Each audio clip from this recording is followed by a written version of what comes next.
Boche gold and diamonds. Buy now, pay later. തീവ്രവാദത്തിനെതിരെ യോജിച്ച പോരാട്ടമുണ്ടാകണമെന്ന് ആഹ്വാനം ചെയ്ത് AISF സംസ്ഥാന സമ്മേളനം പട്ടാമ്പിയിൽ സമാപിച്ചു. വീഴ്ചകൾ സംഭവിക്കുന്ന ദേശീയ പരീക്ഷാ ഏജൻസി പിരിച്ചുവിടണമെന്ന് പ്രതിനിധി സമ്മേളനം ആവശ്യപ്പെട്ടു. CPI സംസ്ഥാന സെക്രട്ടറി ബിനോയ് വിശ്വം, റവന്യൂ വകുപ്പ് മന്ത്രി K. രാജനടക്കമുള്ള നേതാക്കൾ സമ്മേളനത്തിൽ സജീവമായി പങ്കെടുത്തു. സമാധാനവും പുരോഗതിയും നശിപ്പിക്കാൻ ശ്രമിക്കുന്ന സാമ്രാജ്യത്വ ശക്തികൾ ചുറ്റുമുണ്ട്. പാകിസ്ഥാനിൽ ഒളിഞ്ഞിരിക്കുന്ന തീവ്രവാദികളെ വധിച്ച് തിരിച്ചടി നൽകിയ സൈന്യത്തെ അഭിവാദ്യം ചെയ്യുന്നു. അതോടൊപ്പം യുദ്ധ സാഹചര്യം ഉണ്ടാകരുത്. തീവ്രവാദത്തെ ഇല്ലാതാക്കാൻ പാകിസ്ഥാൻ തയ്യാറാകണമെന്നും ഇന്ത്യക്കെതിരായ നിഴൽ യുദ്ധം അവസാനിപ്പിക്കണമെന്നും പ്രമേയം ആവശ്യപ്പെട്ടു.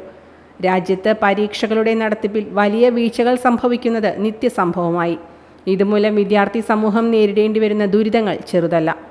ദേശീയ പരീക്ഷാ ഏജൻസി പിരിച്ചുവിടണമെന്നും പരീക്ഷാ നടത്തിപ്പ് UGCക്കും സർവകലാശാലയ്ക്കും തിരികെ നൽകണമെന്നും സംസ്ഥാന സമ്മേളനം പ്രമേയത്തിലൂടെ ആവശ്യപ്പെട്ടു.